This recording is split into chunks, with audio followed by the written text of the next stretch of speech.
Britain has opened its borders to fully vaccinated travelers from the United States and much of Europe as the government continues to ease coronavirus travel restrictions. Monday was the first day that travelers arriving in Britain from the United States and most parts of the European Union could do so without going into quarantine. New arrivals must still be tested for the coronavirus before boarding a flight to Britain and within 2 days of arrival.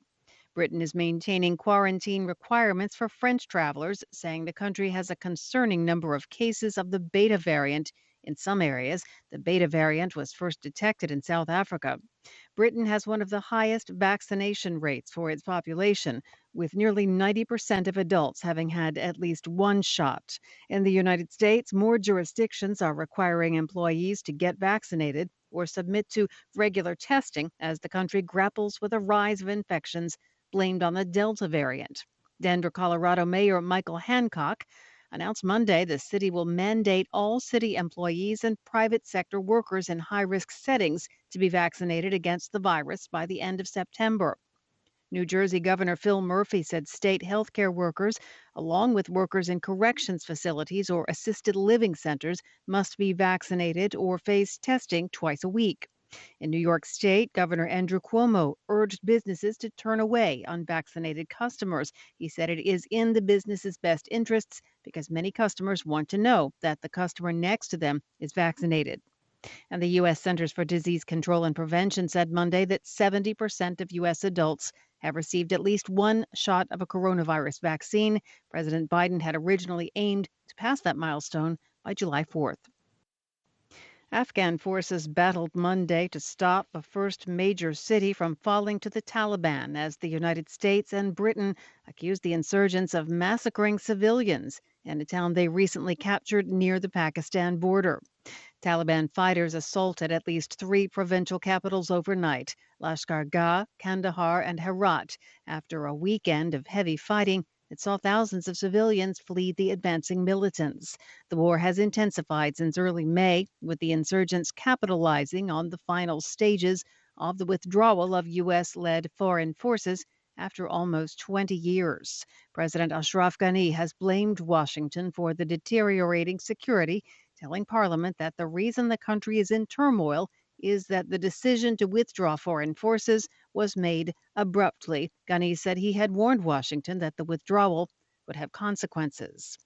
His comments came as Washington said that in light of the increased violence, it will take in thousands more Afghan refugees, including those who worked with the United States. Washington has already started evacuating thousands of interpreters and their families who worked with the U.S. military and embassy over the past 2 decades. Iran's foreign ministry said Monday that Tehran will respond promptly to any threat against its security.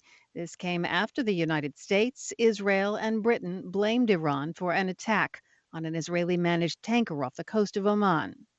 Tehran has denied any involvement in Thursday's attack, in which two crew members, a Briton and a Romanian, were killed. The United States and Britain said Sunday they will work with their allies to respond to the attack. And authorities in South Sudan's Unity State say at least 7 people are reported dead in Mayandit County after floods submerged several homes in recent days. Officials say the floods have also displaced about 400 families.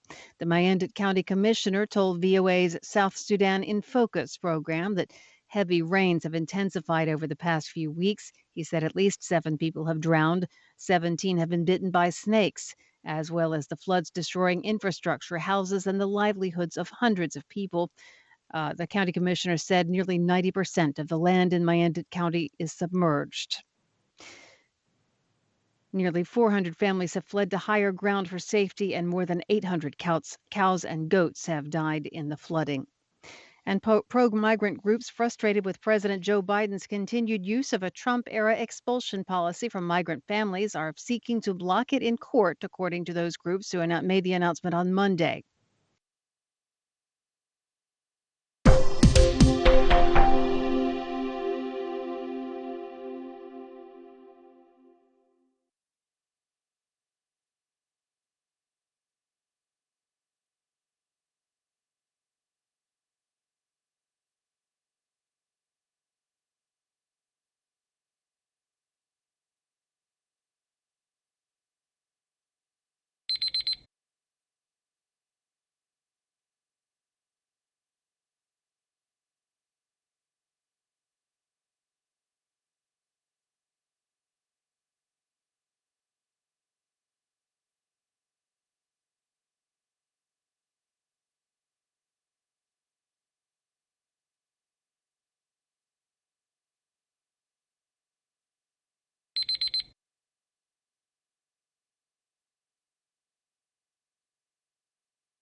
Hi, thank you for watching. I hope the videos are useful for you. Please subscribe to my channel using the button below.